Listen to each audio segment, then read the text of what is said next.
Friends, I'm really happy to be here with you.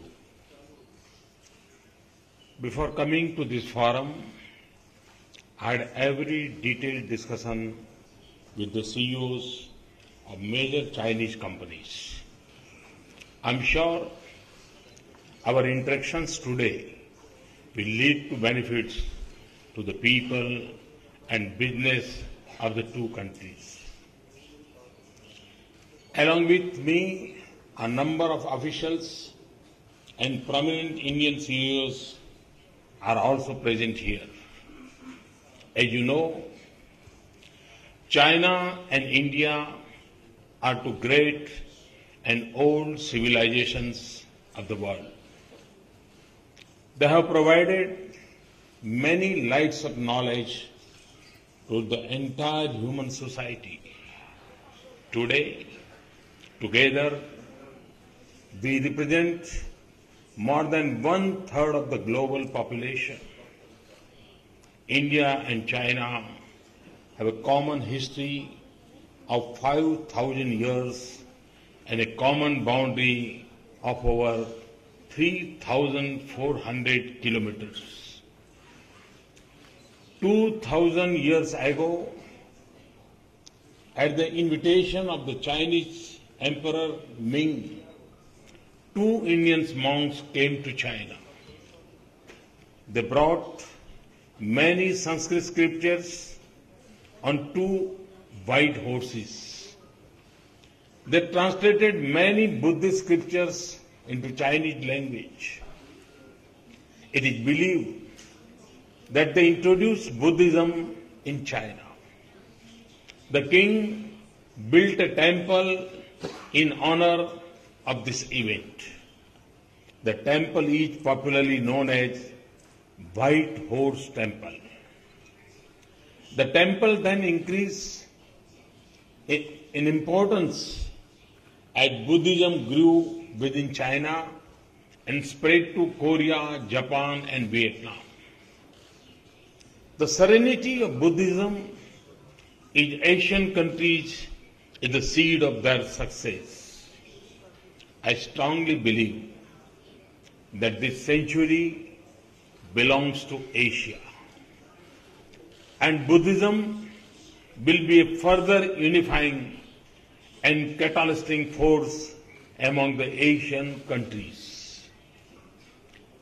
Your famous scholars like Faxian and Semenjang have taught many secrets of Chinese wisdom to Indians. In addition, they discovered many secrets within India itself. Semenjang had visited my own hometown in Gujarat. From his works, we know today that there was a Buddhist monastery there. When Semenjang returned to China, he brought with him Sanskrit scriptures and books of wisdom. The traditional system of medicine of the two countries based on natural elements also have a lot in common. In recent times too, this stream of knowledge is flowing across our borders. Professor Chi Shanil of Peking University was a great Sanskrit scholar. He spent most of his part of his life in translating Valmiki's Ramayana into Chinese. Indian government has honored him by bestowing prestigious award in 2008. More recently, Professor Chin Ting Han has translated Tulsi Ramayana into Chinese. Translations of Bhagavad Gita and Mahabharata are also popular with Chinese people. I thank these Chinese scholars for introducing Indian culture to the Chinese people. Friends, India has always been a knowledge society. Wherever you have been an innovating society, ancient China was highly advanced in science and technology. Like Indians, the Chinese, they too sailed to Americas and distant corners of the world in their ships. They had the marine compass and gunpowder. But I must add that during this time, Indian astronomy and mathematics were quite popular in China. Indian astronomers were appointed on the official boards set up to prepare calendars. The Indian concept of zero and that of 9 planets have been helpful in discoveries in China. So our ideas had a role to play in your innovations. Thus, we have a lot in common and we can do a lot together. As we help each other growing spiritually, we have to help each other growing economically. There are instances of such economic exchanges in the past. It is believed that China gave silk and paper to India. We both have potential of growth and problems of poverty which we can tackle together. Hence, we want to make things in India. For the purpose, we have launched a campaign called Make in India. It is also effort of my government to encourage innovation, R&D and entrepreneurship in country. In this year's budget, we have set up some innovative institutional mechanism for that purpose. We have to learn from you about the development of labor-intensive industries, creating conditions for sustainable foreign direct investment, skill development, infrastructure creation, and export-led development model. All this is a historic opportunity for the Chinese companies. You would already be knowing the direction of my government and the steps we are taking. We have committed ourselves for creating and improving the business environment. I can assure you that once you decide to be in India, we are confident to make you more and more comfortable. Many Chinese companies have the possibility of investing in India to take advantage of India's potentials. The potential lies in manufacturing processing as well as in infrastructure. I am here to assure you that India's economic environment has changed. Our regulatory regime is much more transparent, responsive and stable. We are taking a long-term and futuristic views on these issues. A lot of efforts have been made and are still underway to improve the ease of doing business. We do believe that foreign direct investment is important and it will not come in the country without globally competitive business environment. Therefore, we have rationalized a number of issues which were bothering the investors.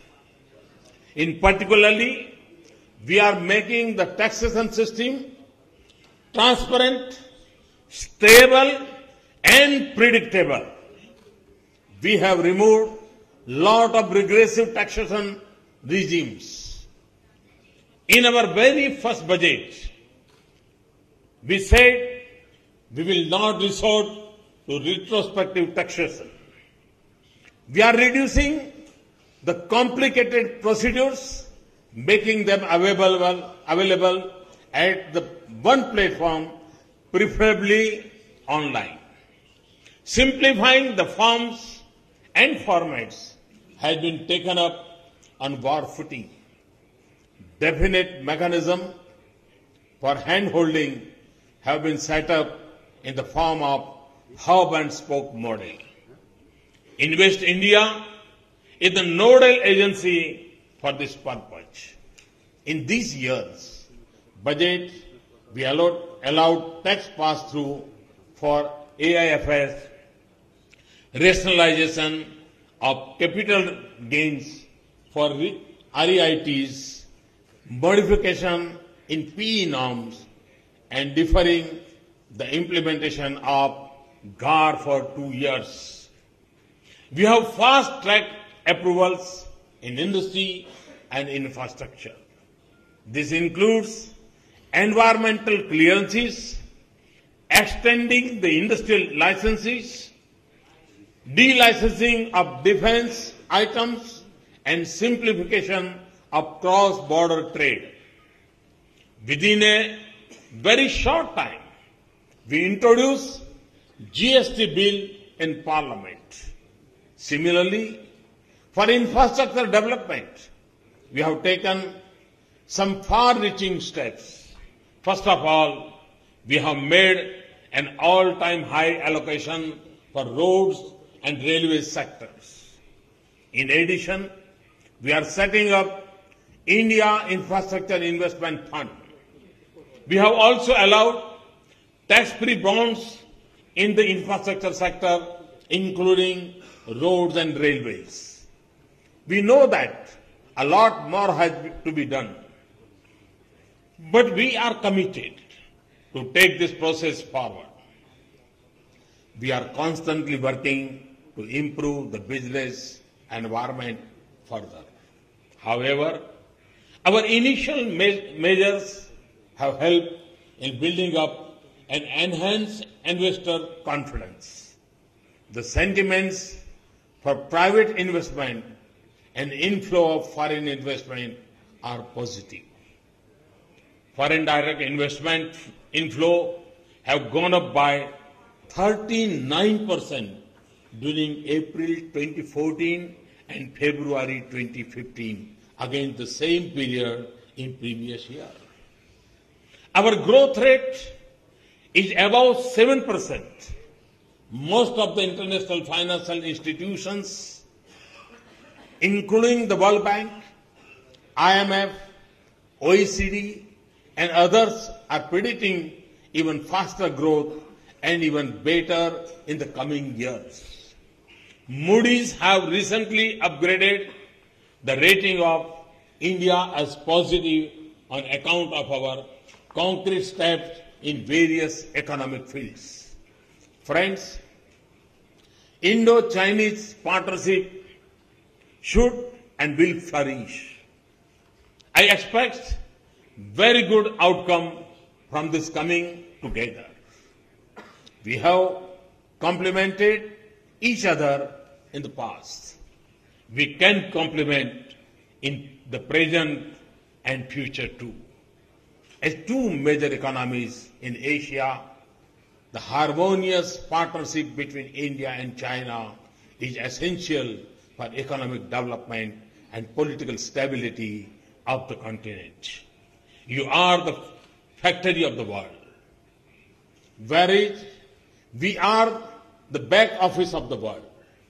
You give thrust on production of hardware while India focuses on software and services. Similarly, Indian component manufacturers have been mastered in high quality precision, and the Chinese players have mastered the art of mass production. The component design expertise of Indian engineers and low-cost mass production by China can cater to the global markets in a better way. This industrial partnership of China and India can bring about greater investment, employment, and satisfaction of our people. Friends, let us work together in mutual interest and for progress and prosperity of our great countries. I would conclude by saying that now India is ready for business. You must be sensing the winds of change in India. I only advise you to come and feel the same. I assure you of my personal attention for your success. You are a symbol of success of China's education sector. You are the foundation for China's economic miracle.